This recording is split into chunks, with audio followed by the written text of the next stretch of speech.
তানাজ থেকে শুরু করে সমগ্র আসাম ও জাতীয় স্তরের সব গুরুত্বপূর্ণ খবরাখবর নিয়ে তৈরি আমাদের এই বিশেষ নিউজ বুলেটিন।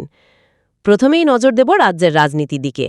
দ্বিতীয়বার দায়িত্ব নেওয়ার পর প্রথম দিনেই মুখ্যমন্ত্রী হিমন্ত বিশ্ব শর্মা বুঝিয়ে দিলেন, এবারে সরকার হবে অ্যাকশন প্যাক্ট। শপথ গ্রহণের মাত্র ২৪ ঘণ্টা কাটতে না কাটতেই তিনি ২৪টি বড় ঘোষণা করেছেন। সবচেয়ে আলোচিত বিষয়টি হল ইউসিসি বা অভিন্ন দেওয়ানি বিধি। মুখ্যমন্ত্রী জানিয়েছেন, আসন্ন মে মাসের অধিবেশনেই এই বিল বিধানসভায় পেশ করা হতে পারে। স্বর্ণ আমদানিতে বড় ধাক্কা ও প্রধানমন্ত্রীর বার্তা। মধ্যবিত্তের কপালে চিন্তার ভাঁজ ফেলে দিয়ে সোনা ও রূপোর আমদানি শুল্ক এক ধাক্কায় ৬% থেকে বাড়িয়ে ১৫% করা হয়েছে। কেন্দ্রীয় অর্থমন্ত্রক জানিয়েছে, এর মধ্যে ১০% মূল শুল্ক এবং ৫% কৃষি পরিকাঠামো সেস। প্রধানমন্ত্রী নরেন্দ্র মোদী দেশবাসীকে অনুরোধ করেছেন আগামী ১ বছর সোনা কেনা থেকে বিরত থাকতে, যাতে দেশের অর্থনীতির উপর চাপ কমানো যায়। বিশেষজ্ঞরা বলছেন, আমদানি শুল্ক ২.৫ গুণ বাড়ার ফলে স্থানীয় বাজারে গয়নার দাম আকাশ ছোঁয়া হবে। সামনেই যাদের বিয়ের মরশুম, তাদের পকেটে যে বড় টান পড়তে চলেছে তা বলাই বাহুল্য। দেশজুড়ে ওষুধের দোকান ও ব্যাংক ধর্মঘট। সাধারণ মানুষের জন্য একটি জরুরি সতর্কতা বার্তা। আগামী ২০ মে সারা দেশে ওষুধের দোকান বন্ধ থাকতে পারে। All India organisation of chemist and druggist এই ধর্মঘটের ডাক দিয়েছে।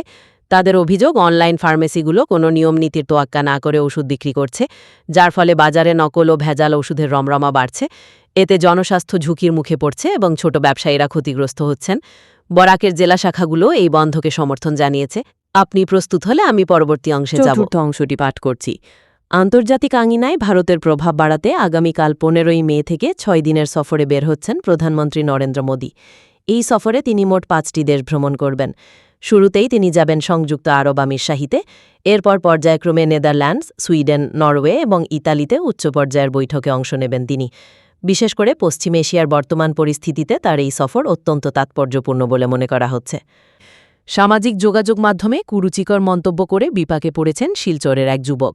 বেরেঙ্গা এলাকার বাসিন্দা শাহারুল হোসেন লস্কর ওরফে টিটু মুখ্যমন্ত্রী ও সোনাইয়ের বিধায়কদের নিয়ে ফেসবুকে আপত্তিকর মন্তব্য ও হুমকি দিয়েছিলেন বলে অভিযোগ। সোনাই থানা পুলিশ তদন্তে নেমে জানতে পারে সে গুয়াহাটিতে লুকিয়ে আছে। অবশেষে গুয়াহাটির নুনমাটি এলাকা থেকে তাকে আটক করে পুলিশ। এই ঘটনাটি সোশ্যাল মিডিয়া ব্যবহারকারীদের জন্য একটি বড় সতর্কবার্তা। শিলচরের রামনগর আইএসবিটির সামনে গতকাল এক ভয়াবহ সড়ক দুর্ঘটনা ঘটে। একটি বড় লরির নিচে চাপা পড়ে এক ব্যক্তির ঘটনাস্থলেই মৃত্যু হয়। দুর্ঘটনার অভিঘাত এতটাই বেশি ছিল যে মৃতদেহ শনাক্ত করা সম্ভব হয়নি। পুলিশ তদন্ত শুরু করেছে এবং ঘাতক গাড়িটির সন্ধান চালাচ্ছে। অন্যদিকে প্রতিবেশী রাজ্য মণিপুরের পরিস্থিতি আবারও উত্তপ্ত। কাংপোকি জেলায় সন্দেহভাজন জঙ্গিদের গুলিতে ৩ গির্জা নেতার মৃত্যু হয়েছে। এই ঘটনাকে কেন্দ্র করে ২ নম্বর জাতীয় সড়কে অনির্দিষ্টকালের জন্য বন্ধ রাখা হয়েছে। নিরাপত্তা ব্যবস্থা জোরদার করা হলেও জনমানে আতঙ্ক কাটছে না। সবশেষে বরাক উপত্যকার আবহাওয়া। আজ ১৪ই মে বরাক উপত্যকার ৩ জেলা কাছাড়, করিমগঞ্জ ও হাইলাকান্দিতে বৃষ্টির প্রবল সম্ভাবনা রয়েছে। আকাশ মূলত মেঘলা থাকবে এবং মাঝে মধ্যে বৃষ্টি বা বজ্রবিদ্যুৎ সহ বৃষ্টি হতে পারে। ৩ জেলাতেই সর্বোচ্চ তাপমাত্রা থাকবে ২৮ ডিগ্রি সেলসিয়াস এবং সর্বনিম্ন তাপমাত্রা থাকবে ২৩ ডিগ্রি সেলসিয়াস। আর্দ্রতাজনিত অস্বস্তি থাকলেও বৃষ্টির ফলে গরম থেকে কিছুটা স্বস্তি মিলতে পারে। কেমন লাগলো?